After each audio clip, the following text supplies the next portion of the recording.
Hey guys, what is up? Welcome to Show It Better. Welcome to another episode of reviewing your work. We have done various of these, and now in this episode is going to be very, very special because we have a very special guest on, which is someone that is an expert in competitions, an expert in 3D printing, and is also in the list of Forbes 30 under 30 in Italy. So, I mean, he's kind of a big deal. But I am very excited to have him here. The idea is that we talk with him a little bit, ask him some questions. If you guys have any questions, also ask him in the comments. And then we go on to reviewing the presentation boards that you guys sent us. And we're going to have some very special comments from his point of view. And at the end, we can also do a little small Q&A. So can you guys please help me in welcoming my friend that I know him for a couple of years, Marco, the co-founder of Non-Architecture. Marco, thank you so much for being here. Thank you for accepting the invitation. It's an honor to have you here. And I mean, we're all very excited. So okay, if you please could give us a brief introduction of yourself, of what you've done, of what you do, where you're based at, like, etc. We want to know everything. So thank you for being here. And first of all, thank you. I mean, I'm super excited to do this with you guys. I'm a big fan of Show It Better, so it's super exciting. Yes, like you said, right? I have a bit of a different backgrounds, right? I study architecture, so I did bachelor and master in architecture. So I'm actually an architect. I studied in Italy, is where I was born and where I grew up. And then I took several directions in life, right? I worked as an architect, and then I co-founded with another friend of mine, Luca, an architecture in 2016. But in the same time, I moved into digital fabrication. So now I'm working in a company called Big Red, where we do like large-scale 3D printers, and I'm using what I learned in architecture, but in a different companies, right? In a different industry, let's say, which is still cool. Wow, I mean, it's so crazy. I mean, like, how old are you, Marco? Just like to get. I'm going to be 31 in 12 days, actually. So I'm still enjoying my 30, right? I'm still 30, right? So you're just like on the verge of going on to your 30s. Oh, I mean, it's so exciting. It's so crazy. Like, you're 31 and you have done like a lot of things in the 3D printing world that we have the majority of us have no idea of, or how to incorporate it into architecture. And you'll have also founded one of the platforms, like I think from my perspective, one of the biggest platforms in organizing competitions that are different, from the other organizers, right? I mean, like the name itself, like Non-Architecture, is just because you guys want to like step away from those cliche spots and try to do different things, try to incorporate different disciplines. Like when you read the brief or like the requirements to participate, it says like anyone can participate. Like you encourage non-architects to participate. So I mean, where do you get this this encouragement to just step outside of architecture and try to do the non-traditional path of being an architect, and in Italy? Right, exactly. It actually happened also while me and Luca were doing our master thesis. So actually, it was pretty crazy time. He was already in Netherlands, in Delft, studying his master. But yeah, we kind of wanted to make something a bit different, right? We wanted a bit break, let's say, the skins. We participated, of course, in a lot of competitions, even together. We always failed, and we keep doing it. But that's also the fun part, right? You learn a lot. But we will always miss that little things of having more space for creativity, right? Because also at the university, you always have briefs that are super specific. They give you a lot of limitation, which is good. But at the same time, we wanted to create a different experience of, okay, we give you a brief, a bit more open, and then it's up to you to come out with solutions, maybe without a scale or maybe without any, specific location. It's more about something else. So it's pure creativity, and it's a good way also to explore with if you work alone, to learn about yourself. If you work in team, right, to learn even better how to be creative with your colleagues. And in what year did you guys start Non-Architecture? Well, sorry, when or in what year? Yeah, in what year? It was 2016. We had before some experience into digital things, application, let's say, because we also co-founded this. It was a little blog, it was called 3NT8. We were really proud of that blog. It was spreading quite in a good way, I would say, around Europe. We had some ideas of like rotating editors, having editors from all over the world, and it was super interesting. We decided then to do the step.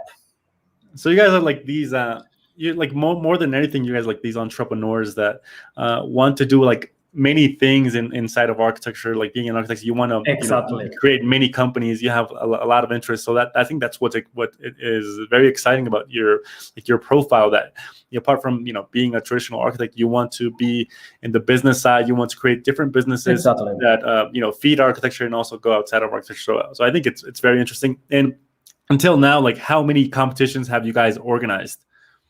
Let me do a quick count. I think around between 15 and 20. I don't know the specific number, but yeah, that's around the number. Wow, that is a lot of competitions. And I think you've had like thousands of participants, right? Like how many? We had more.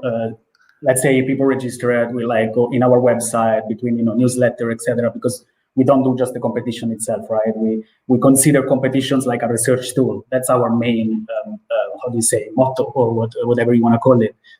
It's more a crowdsourced research, right? So every participant is part of this big research that we do. So people maybe sometimes follow us more for these or for the book or for the journal. So in general, we're talking about thousands of people from literally all over the world, which is super exciting.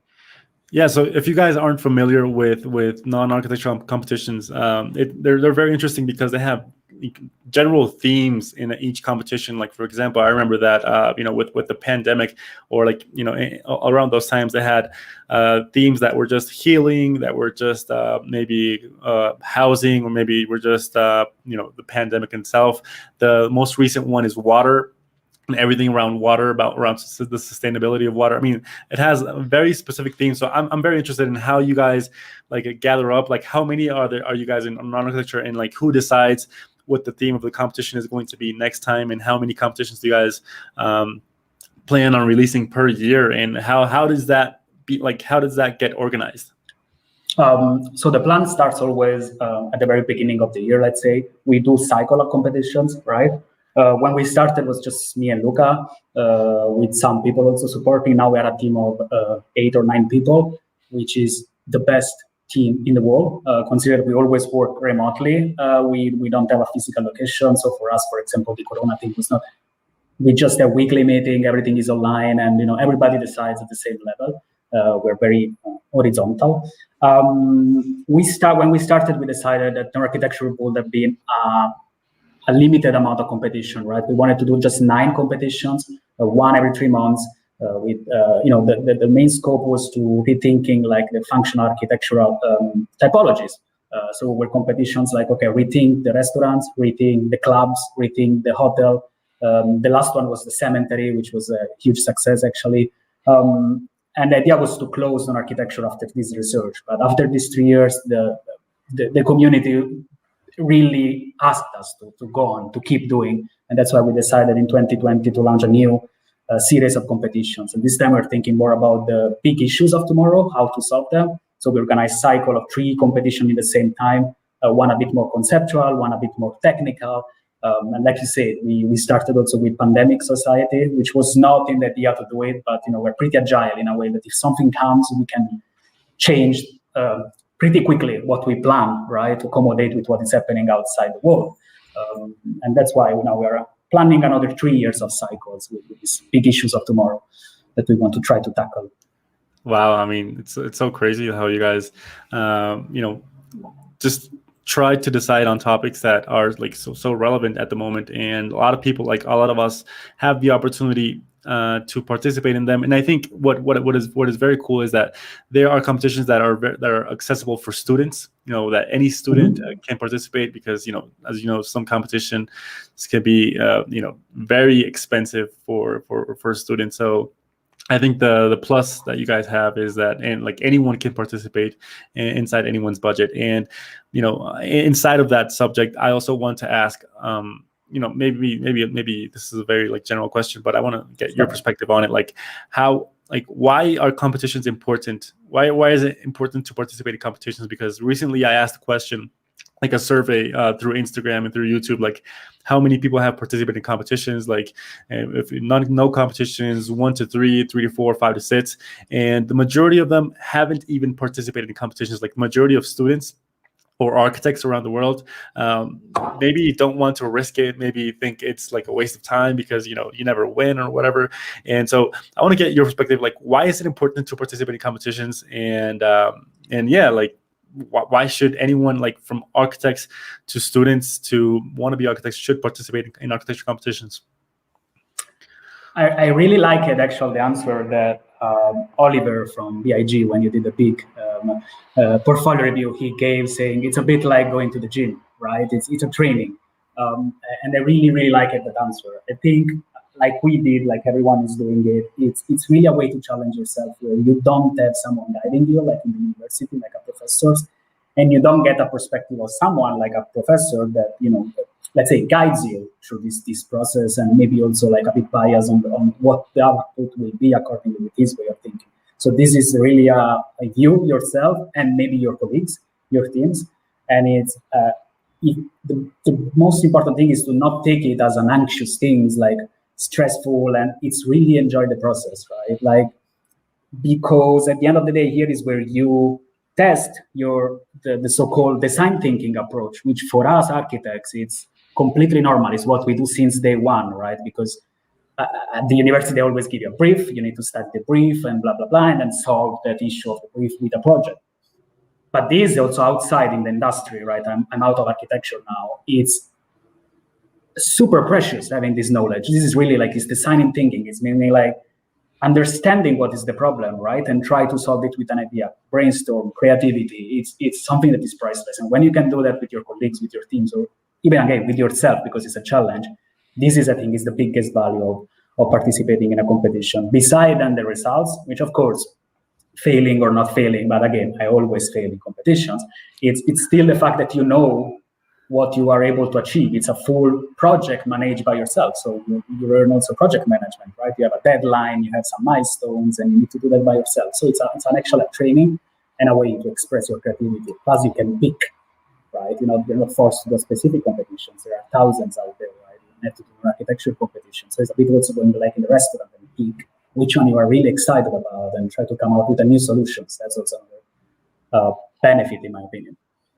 No, of course. I mean, I totally agree. I mean, I think it just the experience of participating in one, just trying to like force yourself to get a project out, even if you like you're in architecture school and you have tons of other things to do. But once you force yourself to just go outside and try to do this one project, it trains your design muscles to just think about any other things. And you like in your position and the position of non-architecture, you have seen, I imagine, like thousands and thousands of entries. Like you have seen thousands of hundreds of presentation boards, a lot of people that are participating, and you have, I think you can like analyze what are maybe if any winners have any tendencies. Like always, you have organized more than 17 competitions, but you can see that there are general trends around the winners that are repeat. And I would like to know, like, if you have seen it, and what are those tendencies that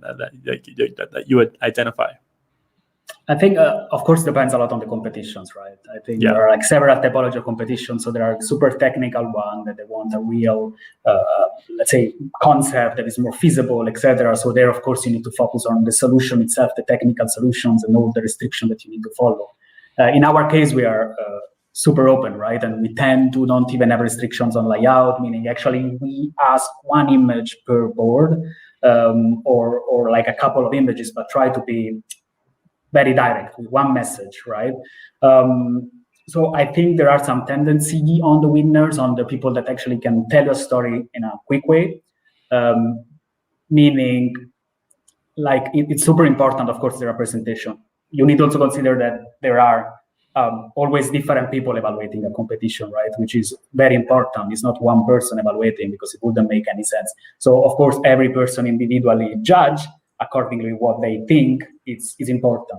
Of course, I'm a representation like fan, and that's why I love what you guys are doing, right? Like these courses that you're giving are insane, which also highlight that maybe in some places, in the educational system, maybe a bit this is lacking. Of course, not in all the universities. We cannot make the whole thing, but it's super important to know how to send a message with an image, right? So that's definitely very important. And then the layout. It's also another interesting thing, right? Like sometimes you see that the tendency of people like being super storytelling, following the flow. Sometimes you see the cows. But we notice the thing that I can tell you, which it's obvious for you probably, but it's it's a data interesting to analyze. More than 80% of the people submit always in the last 6 hours before the deadline comes. I'm like talking about more than 80% all the time. In 4 years, it's always been like this. Yeah. Which means, I guess, we creative, because I also did it, right? I'm also part of this 80% plus. We really tend to not procrastinate, but we tend to maybe to create until like the last seconds we want to add, or maybe we tend to do the last thing on the last second, right? And try to push. But this is another interesting thing, because at the end of the day, you have 3 months, 4 months, and it always ends up in being in the last 6 hours to prepare the last things, which is an interesting thing to consider. So talking about those analytics, have you tried in merging, seeing the percentage of people that submit in the last 6 hours versus the winners? Like, are the winners usually the people that submit the last, or there's no general rule for that? There is no general rule on this one. Actually, it's not really connected to that. Would have been interesting to see, but no, there is not in that case. Wow, I mean, but it's interesting to see that you do see a tendency in layouts, people that maybe pay attention to storytelling, pay attention to how they organize their projects. And you've told me, I think when we talked before, you've told me that you are also a teacher and that you also teach on a specific software. So could you tell us more what you teach, why do you think it's important, and what do you see the importance of that program that you teach in architecture? Absolutely. I know you are a SketchUp guy. I'm a Rhinoceros guy, right? I'm more a Rhinoceros guy. I mean, I'm definitely right. Like also you were guys talking on the previous videos, right? I mean, everybody at the end of the day master mostly one or software in modeling. I've been basically the whole architecture career doing Rhinoceros, but just because someone at some point suggested me to, right? And then you start, and then you get addicted, and then you just go into it. And now I got to a point where I really mastered the software, and I'm really comfortable with that.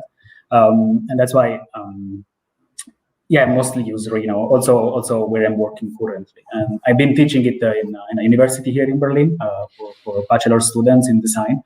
It was more product design than architecture, but they came more from a SolidWorks background. So you can imagine, I'm pretty sure there are people using Rhinoceros among the people that are watching, or you guys are aware the freedom of shaping, right? It's incredible, which I really like mostly when you need to iterate fast things, and it helps you a lot. It's just a click command, right?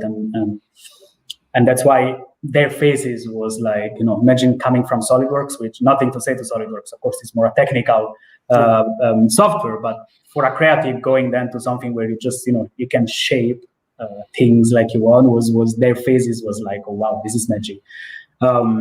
So your big program is Rhino, but do you also are an expert in Grasshopper and everything that Rhino has, like the V-Ray of Rhino and everything, or just Rhino, specifically Rhino? I mostly do Rhino. I do a bit of Grasshopper, but also in Big Rep here we have 2 people that are insanely good in Grasshopper. So I'm mostly looking at them. I do the pre-phase, for example, when it's about designing, where I do again iteration, quick sketches, try to get to the solutions, and then it goes to the Grasshopper people, where they tend to script it, maybe, right, to make it even more adjustable. Because of course the issue of Rhino is that once you get to a certain point, of course you cannot go back. You have a history that you can use, but it's a bit uncomfortable. But once you plug it with the Grasshopper, it becomes insanely powerful. I never investigated too much into that, because at the end I started doing more 3D printing than Grasshopper. But I know the potential. I saw what it can do, and it's crazy, right? It's unbelievable.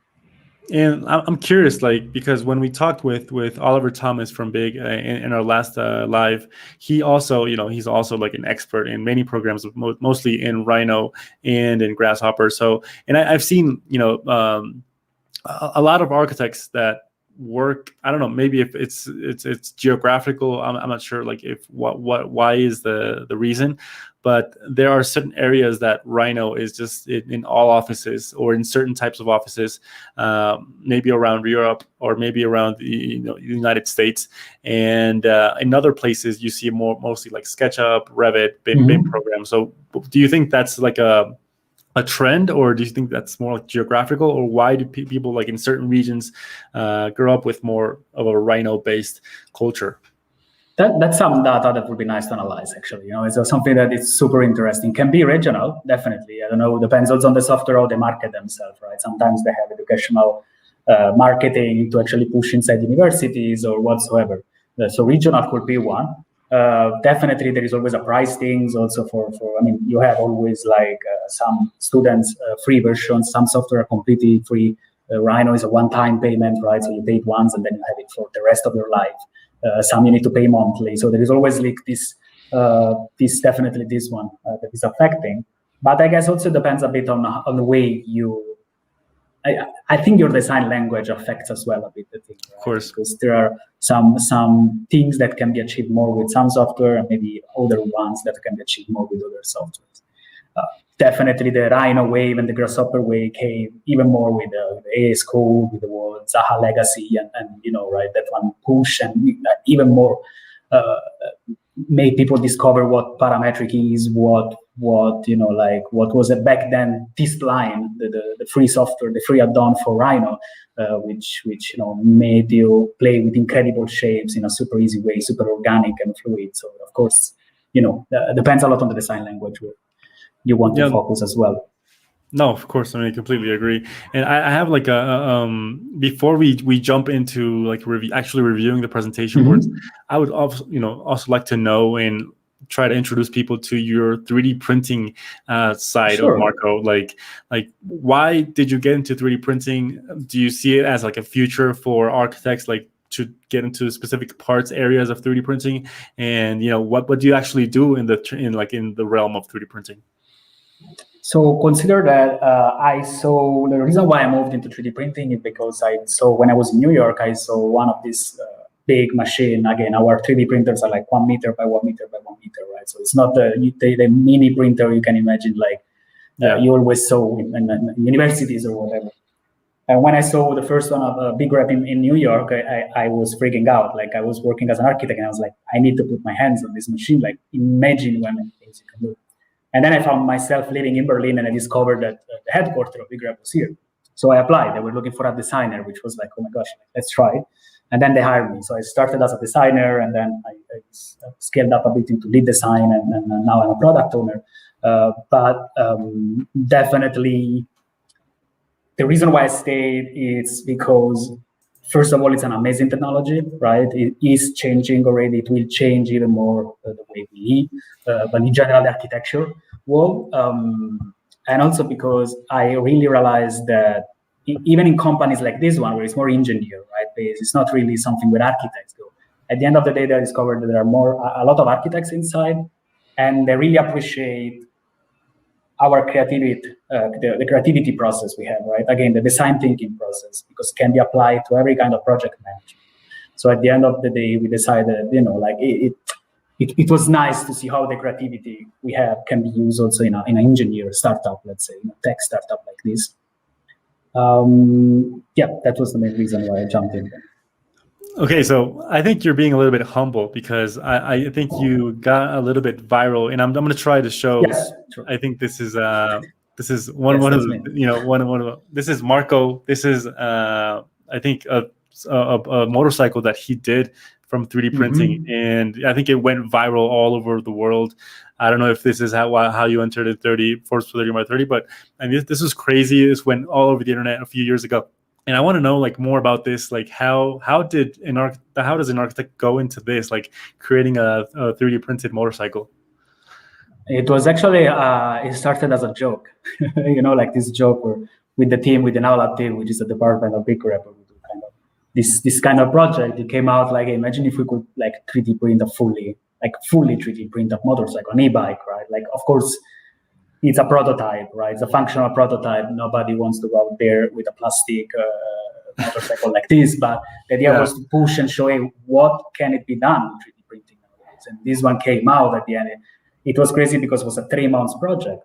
I mean, you can see the people behind, I was leading the project as a designer, but we were all designers and architects, and we didn't know how to design a motorcycle. So we needed to break all the schemes and think, okay, we needed to make it functional for 3D printing. So we don't want any metal structure inside or anything. Everything needs to be printed, even the tires, right? Like airless tires, which are made of a soft material. But the nice thing was that it's a 3 months project, and from scratch, from like literally the first sketch into the day we actually made this shooting. And there are also videos of me driving it, right? The reason why it's me there is not because I like to be in front of the camera, is because no one else wanted to drive it, right? People were scared. They were like, okay, I'm not sure I want to drive it, but I was pretty confident about it. But you can see that the architectural way of thinking even behind this design, right? Sorry, I was reading the comments. Where is the right leg? It's on the stand. It's on the stand. It's not cut. It's folded and it's on the stand. So Marco doesn't have a right leg. I don't have a right leg, guys.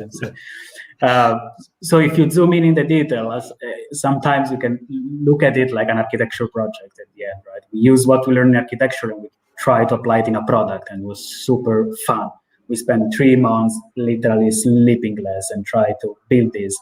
There is also a motor, right? An electric motor on the back wheel, and then inside there is a whole body system with, the organs, with batteries, control system, and things that I even didn't know. And then I had to learn with my colleagues, the Arduino people and then the Grasshopper people, and we joined together, and this piece came out, and we're super, super happy to drive around Berlin. People were freaking out. You can imagine when we were telling them, hey, it's electric, it's fully 3D printed, and it's like, okay, this comes from the space. But it was a super fun project. What year was this in specifically?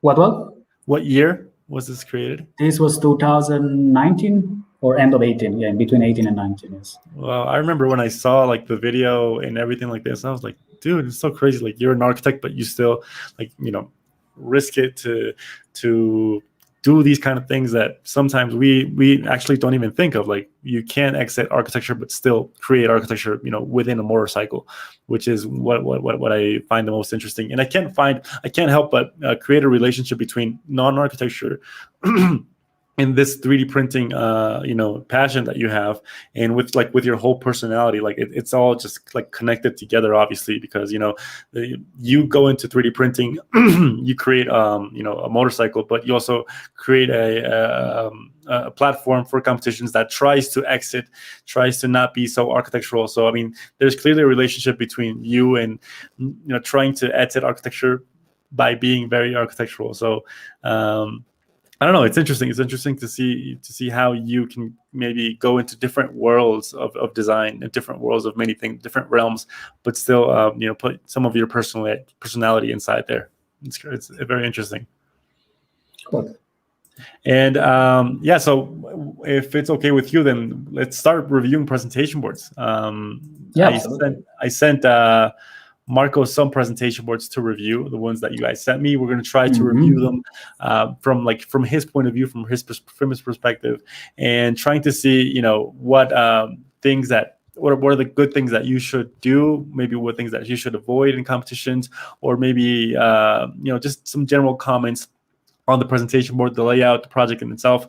So without further ado, let's start. This first project was sent by I'm sorry, I don't know how to pronounce her name, but I think it's Sayo Aran, I'm not sure. And it's titled Playing Triggers, the Evolution of Human History. So I don't know, if you want to start, Marco, what you thought about this, your general opinions, points of view, critiques.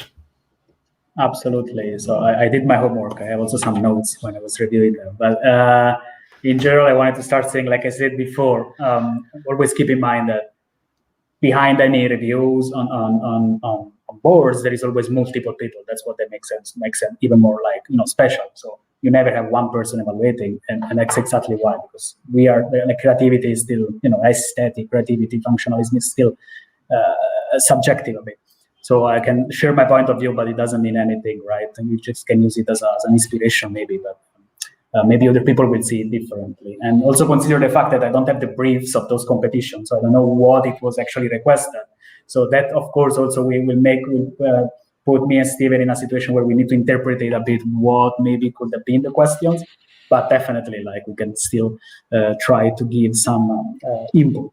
On this one, I died with the details. This is something that I'm a bit outdated with the representation. So this is like very like the big image on the left, right? I'm starting directly with that one. Then I go to title and all the things. But for me, those things are crazy. When I see these representations, for me, I'm so much inspired. Like the amount of details that are there, right? I spend so much time zooming in and looking at the details because it's so fun. And I do it also with architecture when we receive this kind of thing, like the details. Like you can spend, it's a game just going around and spotting things. Feels a bit like Find Waldo, Wally, the little game. But so I really like this image as it is. I also understood a bit of concept and I really like it, these things of the history itself that repeats and is all like, like a wheel loop. And it's all about this wheel, etc. And on this image, I mean, you, Steven, are even more the expert of representation, but I'm pretty amazed on how the world things tells itself the story just going from bottom to up. Yeah, I think what is very interesting is, sometimes, I've talked in the channel about different types of composition presentation boards. Some use a very small grid presentation board where they put tons of images, tons of diagrams, and some of them use main image presentation boards where they have one main image that tries to explain most of the project, and then they have complementary images by the side that try to complement that image. And I think this is a good case of it, because sometimes we see main images or big images that are just occupying the whole presentation board, but when you try to get up close, you don't see much detail, you don't see much story. So the image would have worked perfectly in half its size or even smaller, because you can understand it from far away, but if you get closer, it says nothing more. But in this occasion, it's very interesting, because when you zoom in, you find out that it's like what you were saying is much more detailed. It has a lot of things to say. It has like a whole story to tell. Like one of these, it reminds me of like one of these Japanese transcripts where they have like different kinds of people doing very different kinds of activities, and I love it. I mean, I think this main image, the color palette, everything speaks for itself. And after having analyzed this, I just jump into the complementary images that kind of like support that. So I think having one main image that is very detailed, that it obviously shows that it took a lot of work to do, can help a lot of your presentation board. It can say a lot about yourself and about the whole project, about how much time you invested in the whole project. That's true. And, absolutely. Sorry. And then we have the complementary images. Like we were seeing like a general aesthetic of the whole presentation board of, having sans serif or serif typography, these very conceptual black and white images, no realistic renders or anything like that, all black and all monochromatic, and then a short text that tries to explain it. Maybe this is just like nitpicking, but it looks kind of weird that it starts from here and then goes up again, like the whole composition of the text. But apart from that, I think it's for an ideas presentation board. An ideas presentation board, I think it works very good. So I really liked it. I don't know if you read it, if you have any comments about this whole general area, Marco. I had a quick read about the thing, but yes, I was super fascinated also on this small one, which are more the schematic ones, where even there though the details were really really cured, and I really liked it. I agree with you with the text, and maybe the formatting also is usually something that some people are really keen to focus on, and some people are more like, okay, we need to wrap it up fast. That definitely can help. Like at the end of the day, you need to always think that there is someone on the other side, the juror, reading it, right? So you need to put yourself in that person that's gonna zoom in and read it. So making it easy, because I need to zoom, and then after 4 lines I need to drag up to keep reading. I don't know, maybe they print it, but I'm pretty sure now with Corona, the evaluations are all digital. So of course, you need to zoom in. So you always try to be a bit empathetic on the juror side as well. And think, okay, I need to make things super easy. So big image, first message, super important and super good.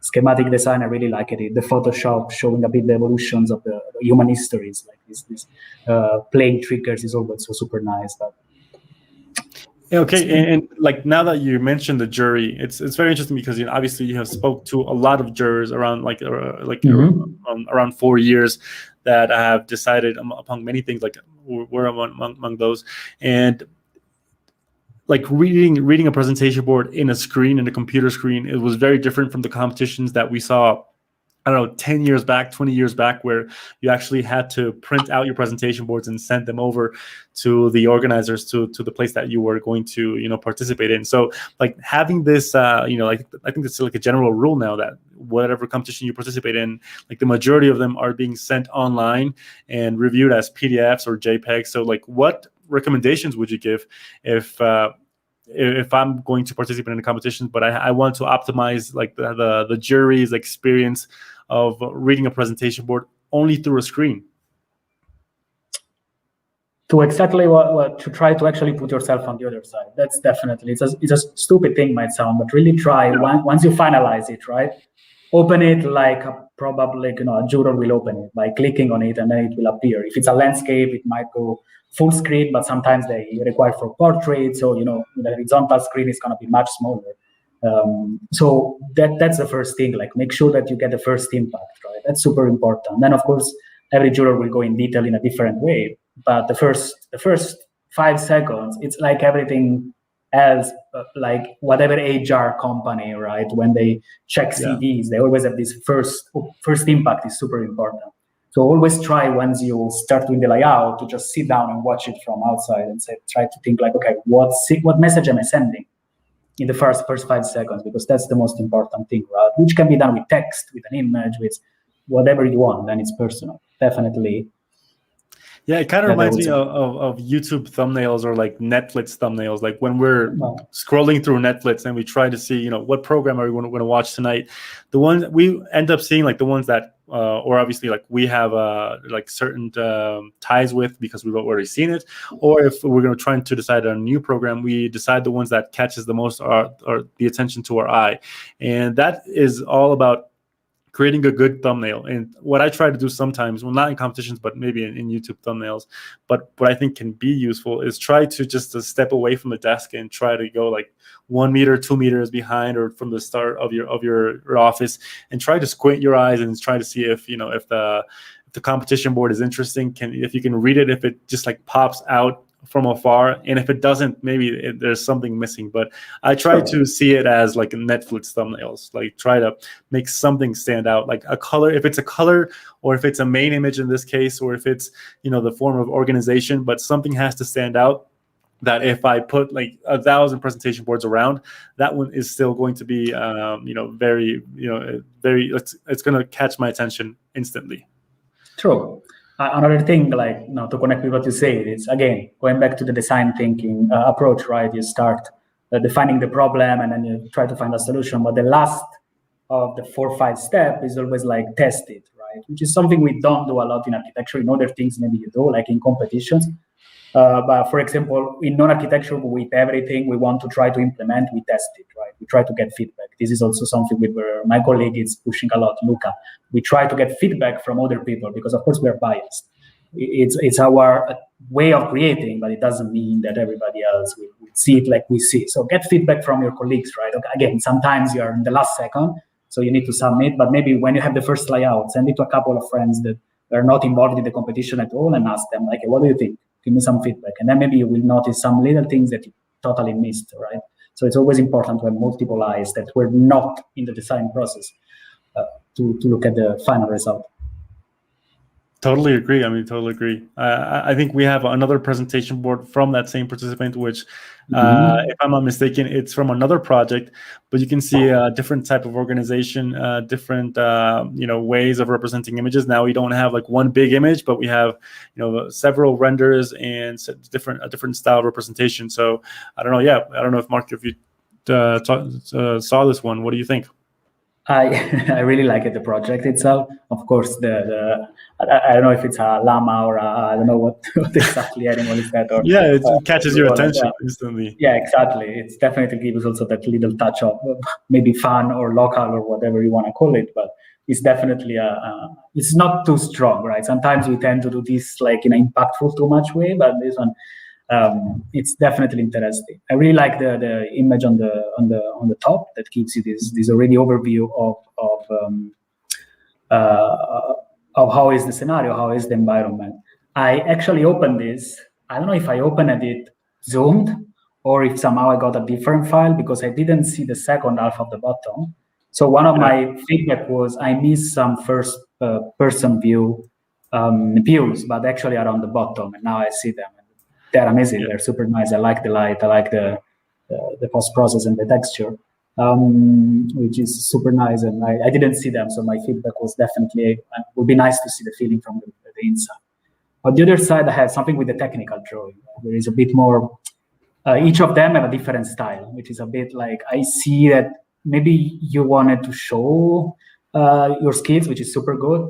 But I see, this one comes with this bricks background. Some of them with a full gray plain color on the top left on the plan, and then there is another one with more a Photoshop landscape on the back with these red lines outline. So they're all beautiful, but maybe together they don't talk a bit the same language. That's the only thing I see.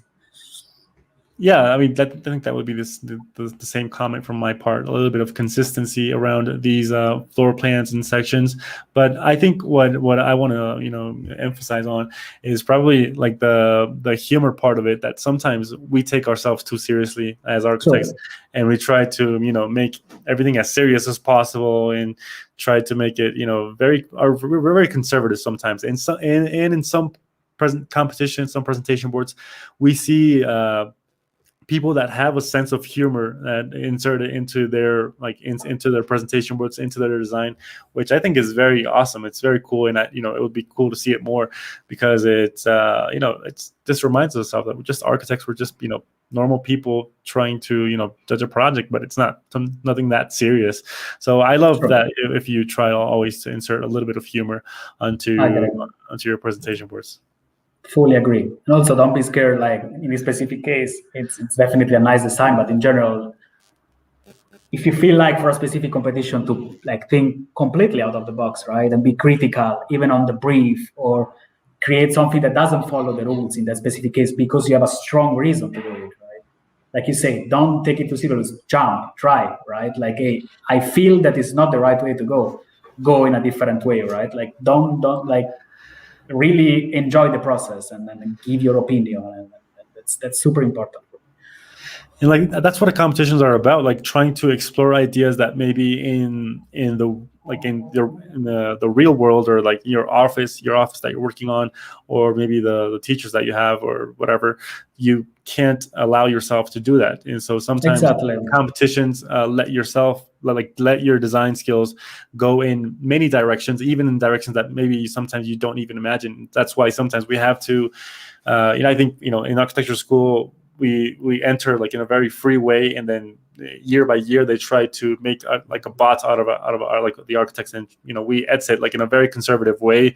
We exit doing very conservative things, but we forget like that we can the profession is to be as creative as possible and try to Exactly. exit the Exactly. box as much And as critical, possible. right? And Exactly. critical, exactly, and like be critical of the architectural profession, of how you participate in the competition.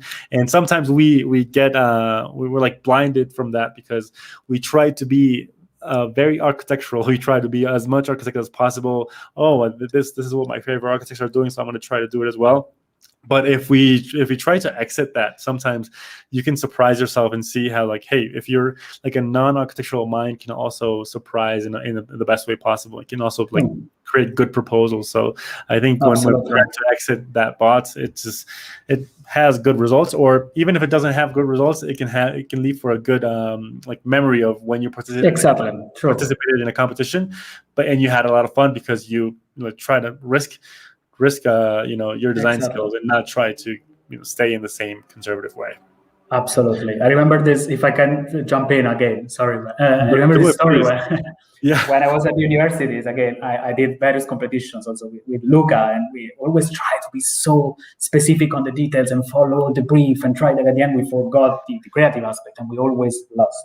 And then he moved to Delft and he participated with other friends in a competition. I don't remember exactly how was the brief, it was a lot of time ago, but it was about designing something was a parking or like a scooter center in Rome, something with vehicle and like scooters, like motorbike in Rome.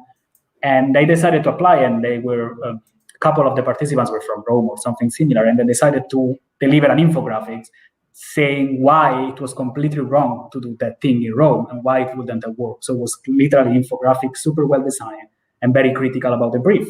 And I was like, oh my gosh, how dare you to submit something? Yeah. And they got the honorable mention at the end of the day, right? They really liked it, they appreciated it. They didn't win the first prize, but they got the honorable mention. Which, sometimes if you really have a strong reason and like you said, be critical, enjoy also the process, because then it's going to get even more serious when you start working in an architecture office. So have fun, right? Yeah, and I can even tie it to the recent Pritzker Prize winners, Lacaton and Vasal, where their philosophy is trying to not start from the premise that we always have to build just because we're architects. Sometimes we don't have to build, and that goes to your story and how I think they have commissioned they had a commission of a plaza, and they said no, we're not going to build anything because the plaza is just in perfect state and you should just clean it up, and that just give that same sort of papers to the municipality, and they said all right, that was the best solution for them. So the best solution is not always to build a building. Buildings don't always solve all types of problems. So I think it's very exciting to look at it from another perspective, from outside of the architectural point of view. Definitely. All right, so let's go on to the next presentation board. I think we have we're talking a lot, but we have 1, 2, 3, 4, 5 left. But no worries. I mean, we're gonna make it. Let's go on to Anuch Dogne. I'm not sure how you pronounce your name. Your presentation board. Let's put this in full screen. And I think this was a series of 2 presentation boards, but this was the first one. This is a site analysis one. I really like that he had or she, I'm not sorry. He has a very general red color palette that is very strong and a very organized presentation board. But I'm interested to see what you thought about it, Marco. I had the same opinion, actually. Super well structured. You see a nice grid of how it's composed. I'm pretty sure this brief required a lot of technical research and drawings because there is a lot, but it's well placed.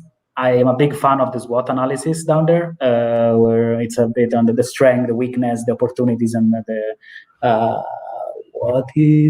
in this case, the threats, yes. But which is super cool. Again, design thinking, right? Analyze what are the things I can fix and why, right? And then actually show the whole process, how you came out with the idea. I super appreciated it.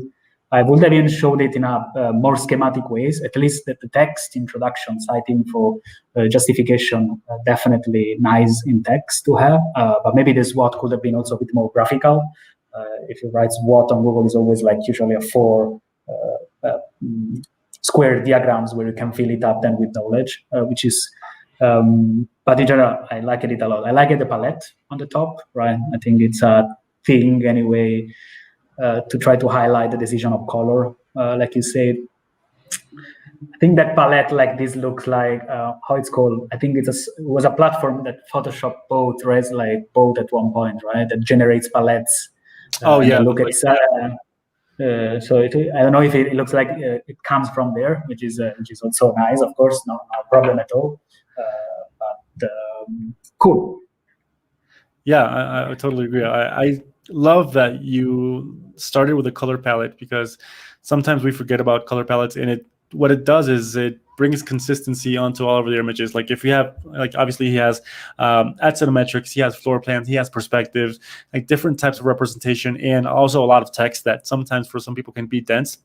But what the color palette does is it just makes it look very cohesive. It makes it look like from the same project that it was designed and it was thought in a very specific way. So I think that's what I like the most. And if we go on to the second presentation board of this same project, I think we can see like the idea development, because the past we saw the site analysis, but this is the actual project where you can see like the render, some floor plans, which I thought, with some form of evolution, which I thought, lacked a little bit of, detail or like maybe refinement in design. And here we see like a lot of text. So I'm not sure, like Marco, like when you go into a presentation board, like obviously you guys have much more ideas, competitions, but sometimes you see like there are a lot of people that try to prioritize on the text, on the conceptual part of that, the textual conceptual part, and they write a ton of text in the presentation board. And I'm not sure, like, is this beneficial for a presentation board? Like sometimes it can be, sometimes it can't. What do you think? I fully agree with you on the aspect that, text is important, is always important. For example, what we do in architecture is to always ask the text in a different file. So you have a doc where you put the text and you try to explain your project in those 15, 16, 20 lines. And we try to leave the image completely textless. Maybe you have some, of course, the title or some little description of the image or something, but not really text. Because sometimes it's super important to have it. But in this specific case, for example, I wouldn't know how to follow. Like on the previous image, it's nice as a grid structure, but I don't know where to start. Of course, on the other one, you have the introduction. So it gets a bit like that you can't enjoy the whole things. Like, at the end of the day, we're creatives, and images can really replace text if done in a certain way, right? Of course, not the whole text, but sometimes a text can be removed. If it's forced, if you find yourself, they're typing, they're like, I need to write 3 lines more because this paragraph then is going to be exactly long like the image, and then it's perfect fit, then you're doing it wrong, right? You really try to squeeze in to make it look nice. Then that text is not really necessary. But then depends, of course. In this case, maybe it was actually the competition, the brief required this amount of text and this amount of drawing. But like we keep always saying, less in a way is more, right? Also, yes, it's more in the same time, but try to show, few, but that the message is super clear. And agree with the hand sketches. Sorry, because I really like the hand sketches, but yes, that was probably, I believe, correct me if I'm wrong, whoever made this board, this was like, damn, I have 5 minutes left, I need to fill this gap, right? I need to fill this gap.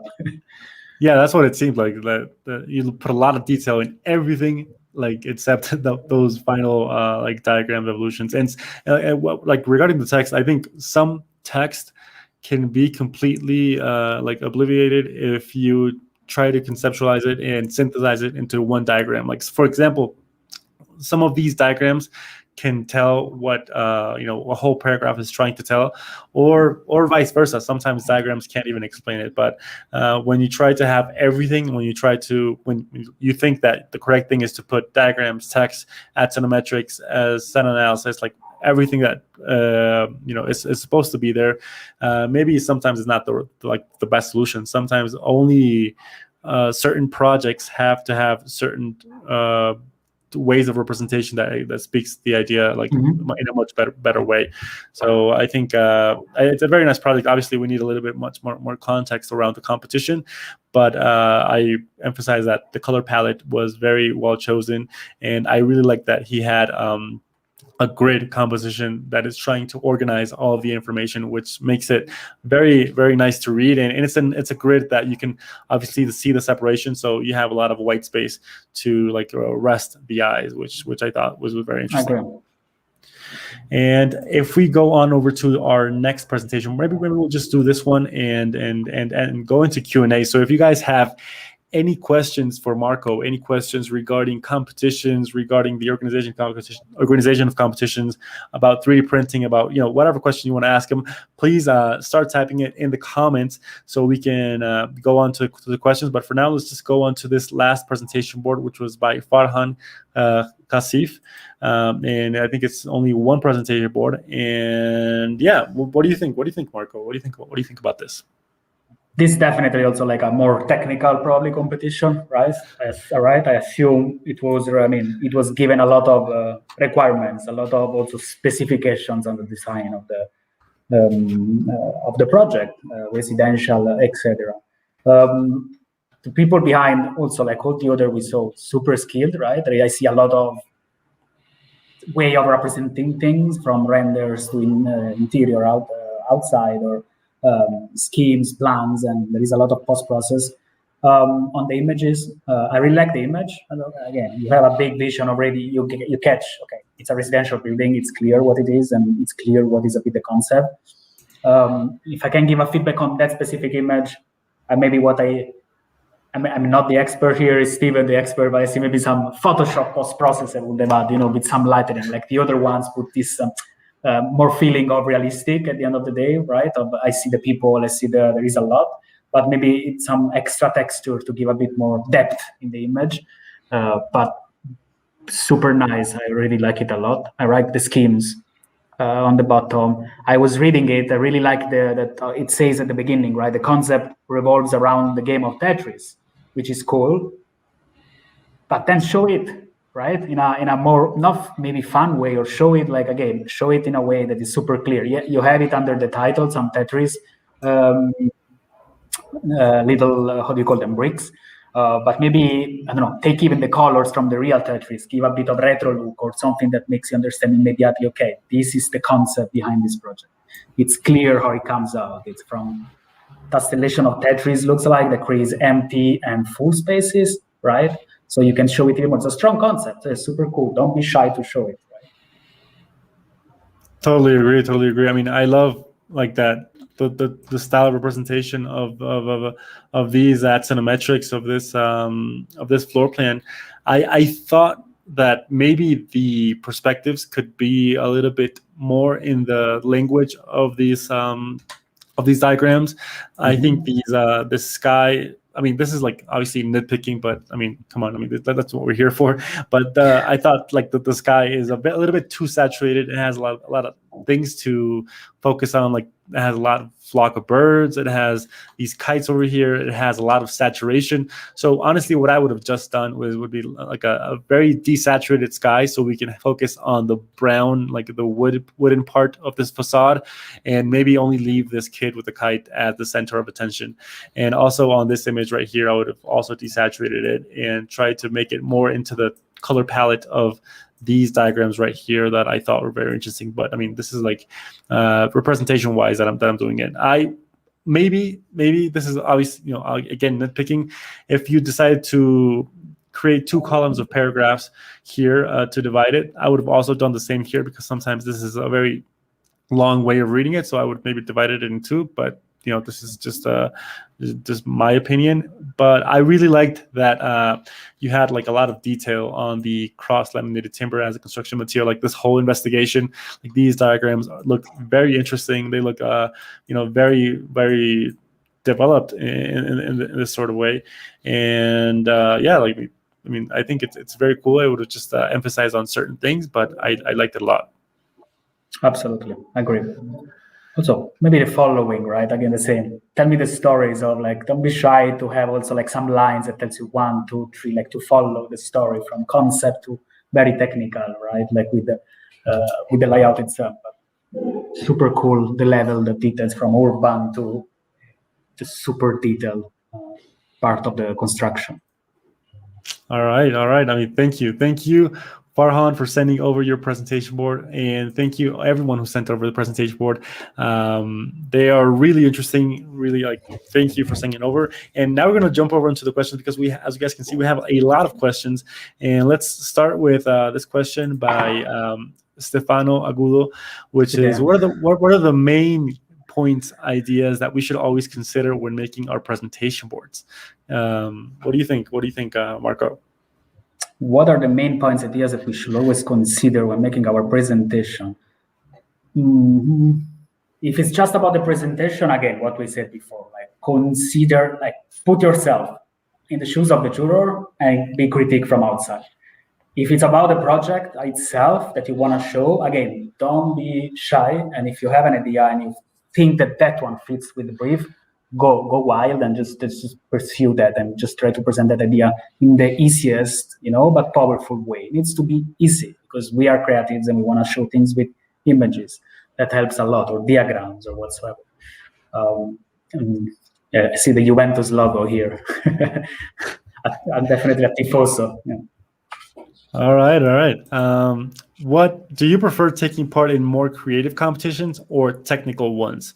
And what do you think? I mean, that's a very interesting question. Like sometimes we participate in a lot of ideas competitions, but there are also like the other side where we can participate in, like, in very detailed, maybe construction project competitions, where we have to think of the project as has to be realistic for construction. So what do you think? I think this, guys, depends a lot on you, right? Like where you feel comfortable with. This is something that it's Oliver was saying in the last live. You will find your superpower, right? That's super important, right? You will have a superpower, and of course you can be 360. There are people that are, but also like where you find yourself more comfortable. At the end of the day, depends on the brief, and you are gonna pick up the brief because you're gonna choose the competition you want to participate in. I'm a creative person in a way that when I remember that day in the university where basically you could choose, am I going to do the Revit, I'm going to be the Revit person, or I'm going to be the Photoshop person, which of course there are people that can do both, like kudos to them, but I decided to go into the creative place. So I'm more into this, like brainstorming to find different concepts, like break the common concept for something and come out with something completely new. So I'm definitely for the creative, but the technical one also, there is the same aspect. Right? Technical people can come out with technical solutions that have never been there before and come out with amazing solutions. So it depends on you as a personality, right? And I think that's when it's interesting to see how, like, what person you decide to be on your team, or like what team you put up for a competition. Like sometimes we have, 3 people in a competition, and all of them 3 are very good in Photoshop, but they don't know how to develop a detailed section. So when you complement the qualities of each person in a team, it's very, you can participate in basically any competition, because each one will have to complement each other and try to make put the best input into that certain plan, that certain representation, of the whole project itself. All right, so we have I think this is important. What are the most common mistakes you see on presentation boards? Doing the presentation board the last hour. That's obviously the big, where you see it, you notice it. Like that's it, right? There is not other mistakes beside readability when you make a board that was completely unreadable. And that's something that we needed to add. Like sometimes it's stupid things, very technical, about the file size. Sometimes people tend to export. That's why we had to give now limitations on pixel and DPI and everything, because sometimes people are scared that it's not too much high quality, and they send us like 600 megabytes for one A3, and it's like, oh, what's happened there, right? But but in general, the most common mistake is probably the idea when you do the board literally the last 5 minutes and you need to rush. Also because you destroy all the work you did.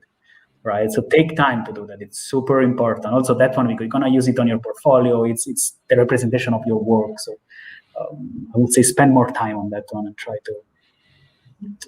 Totally agree, Marco. Totally agree. And like, if the design is really good, but the presentation board lacks some visual presentation, then would it affect the winning chance? I mean, this maybe seems like an obvious answer, but a lot of people to have invest a lot of time in the design of the project and invest 20% of the time in the representation of that project, and you can obviously see how it affects the project. But what do you think from your perspective? I think it might, honestly, but depends also on the competition. Again, usually in the briefs, people write, organizer write what is more important and in which percentage they things with, if it's the concept or the presentation, and jurors have these things in mind, right?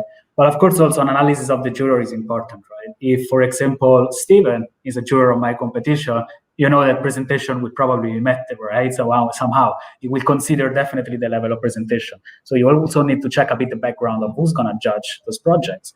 But in general, I would say yes, it definitely might a bit. How do you say? It might a bit not compromise. It might affect, let's say. All right. And Christopher DeVos asks, I'm not an architect, but I have been in the industry for some time. Is it possible, is it a good idea to enter competitions to learn from? Do you have to be qualified to enter a competition? And this is very interesting because, non-architecture is all about that. Like his motto is all about that. So, what do you think, Marco? I don't think so. At the end of the day, if you're able to represent an idea, you can participate. We get really submissions from everyone. Of course, mostly students of architecture and design, but we really get everything. We won competition that we organized some time ago. We even got some submission from, I guess, was like hand sketch really fast from someone that really wanted to show the idea. And of course, it's important as well. Like, I think it's definitely a way to learn and to just post your creativity. And you don't need to have any qualifications. You just need to have ideas. So. Perfect, and that reminds me of I was a jury in your last the water competition, the waterless competition, and the winner I think was the whole presentation board was just like a whole like 3D like a sketched like at Cinemetric, a very detailed sketch at Cinemetric, and super detailed. In comparison to other presentation boards that had like a ton of detail in their 3D models, but they tried to represent it in different ways in a very complex way. He just sketched it out in a very like like piece of paper and tried to sketch it out in a very normal way, very detailed, and that's the one that won because it was only 2 colors and it was very simple. And I thought, like the more simple that it was like the most the more impact that it had as well. So I thought that was a way of seeing that if you know how to sketch, but you have a very bold idea that can surpass any other person that maybe knows Revit, Rhino, Grasshopper, SketchUp, everything. True. All right. So let's go on to our last question. This is more like a personal question to end on a lighter note. What are the benefits in your daily life from your 3D printing mindset?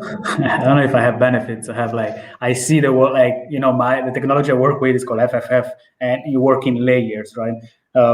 So my life became looking at everything now and see layers, right? So actually it affected my life in a sense. I see everything 3D printed around me and image, how can I print that thing? But benefits in my daily life, it's that I really can use this technology a lot. Of course, I have my own little 3D printer, right? And whenever I have issues, mixing my modeling skills with having a 3D printer at home, you can't even imagine how many things I fixed at home, like handles or whatever, right? If something breaks, you don't need to I need to call and find the spare part. I just model it and try to make it even cooler than the one before. I print it and I use it, right? So this is definitely one of the benefits, which I suggest to all the creatives out there, because now there are printers that are insanely cheap and you can just, produce what you create. So you would definitely suggest everyone to get a 3D printer just because of fun, just because it's really fun?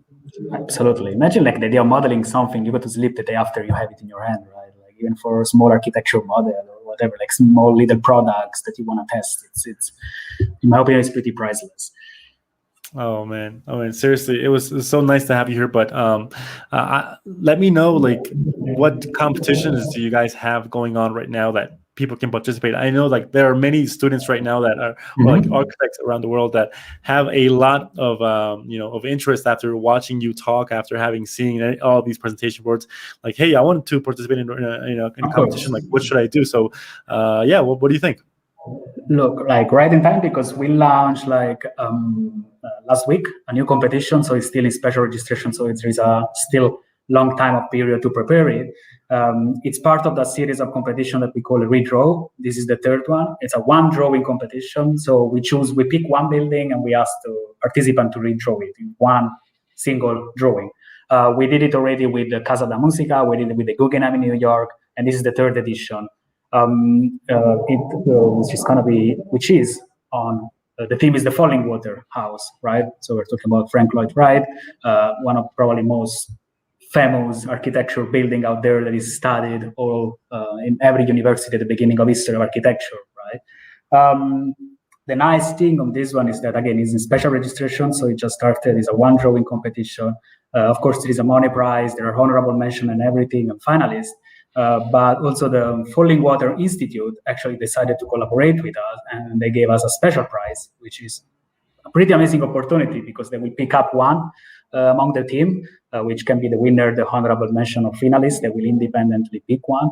And this person will basically win our scholar / resident / artist residency. So we'll have the opportunity to actually spend some weeks in this historical site that everybody knows, with fully access in the house and in the natural environment around it to study or to work, which I think is a pretty big dream for all the architecture and design students out there, even non-students, right? That's crazy. I mean, this is so crazy because it's like if you participate, if you don't win, but you get an honorable mention, or if you're recognized, you have the opportunity to go to the Falling Water and be in a residency for 2 weeks, for 3 weeks in there. So I mean, that's like I want to participate, but obviously I'm not going to. But it sounds very exciting, like to be able to participate. So if people are asking, like, is there a link to view this competition? Is there like anything that people should know to participate? Absolutely. Like, we keep a very simple structure on the website. So if you go on www.nonarchitecture.eu, which the EU doesn't limit in Europe, it's accessible from around the world. On the homepage, you will directly find the access to this competition, the Falling Water competition. We'll find all the detail about the prizes and all the detail about this scholar, this special prize from the Falling Water Institute. And of course, we really like to give also a discount code to all the people looking at us right now, or that they will look at later on. Well, to get the discount code, we made it a bit funny. If you want to get your voucher, you can just go to Non-Architecture on Instagram, which is like @non-architecture. It's super simple. You just write a DM message. There is our amazing Borbala, which is managing our Instagram account, and you can just ask her, hey, I want my voucher, and as soon as possible, she will send you the voucher. Then you can use it to get even an extra discount. We're seeing special registration, so it's super, super cheap. And I'm looking forward to see the submissions. Wow. Thank you so much, Marco, for that incredible discount. And like, if you want to participate in this competition, if you're seeing this video right now, or if you're seeing it later, maybe you're still in time to participate. So make sure to go follow Non-Architecture at Instagram and just DM them. Just say hi, just say what's up, just say I want my code, I want my voucher code, and they will give you a code to a discount on the entrance of the redraw competition. And you, like, most importantly, you're gonna have the opportunity to not only win a competition, but the opportunity to visit the Falling Water, visit there, like be there for a few days and talk to the people, try to study it, visit the whole site. So I think that is like the best prize of all. Like Absolutely. Going to visit a site and trying to think of the Falling Water as like one representation, one drawing, the drawing that makes it special, or the drawing that maybe sometimes people don't see. Like the most uncommon drawing can also sometimes win. So I think it's a very exciting competition. I would recommend to watch the submissions of the previous ones, redraw as well, because there are some crazy things also on Guggenheim, which at the end of the day, the Guggenheim itself loved them, and they started publishing some of them on their Instagram account as well, which was also pretty gratifying for the people who made it, of course, with the credits and everything. Right? Want to give visibility to the participants. So we try to push. I remember I was our jury at the Casa de Musica, and still, like, there are so many ways of representing one building that it's just about being creative. So I recommend you go to the Non-Architecture page. I think they have the past submissions there of the redraw competitions they have done before. Just to study them, go and see like what types of representations you could possibly do of one building, and then go into the falling water one, like, because it's a very cool competition that is not very common to see among different competition organizers. So thank you seriously, Marco, for organizing this competition, for giving us this discount code, and mostly for being here today, trying to give us so much value from your point of view, from your expertise on competitions, on what an architect can do on life in general, because you're an example of that. A non-traditional architect, what we can do as non-traditional architects. We can even go into the 3D printing world. So I think it's very exciting to see like your profile, what you have done, and it obviously can inspire a ton of people that maybe want to follow your same path, that maybe want to follow, do the same things that you have done, and only at age 31. So I mean, it's so crazy. So happy birthday from now still, and thank you for joining us. And I hope that we can see you maybe in another review, maybe in another live, or just do some Q&A. And I want to thank everyone for just attending. I don't know if you have anything else to say, Marco. No, absolutely. Beside the fact that I need to thank you, right? You guys are an inspiration for a lot of students out there. So please keep doing this quality content, because it's super inspiring, and to see what you are doing. One of the best YouTube channel out there, and I will be super happy to do this again, and keep collaborating and try to give as much as we can to the people that are following us, because that's the best thing at the end of the day. For sure, totally agree. So thank you everyone for watching this live stream. Stay tuned, because every week or every 2 weeks we have reviews. We're trying to bring in more guests so they can put their point of view, their specific value into each review, so you guys can get the most out of this channel, out of this whole space, this whole community space that we're trying to build. So thank you Marco for being here, and I will see you guys in the next episode. Bye. Bye.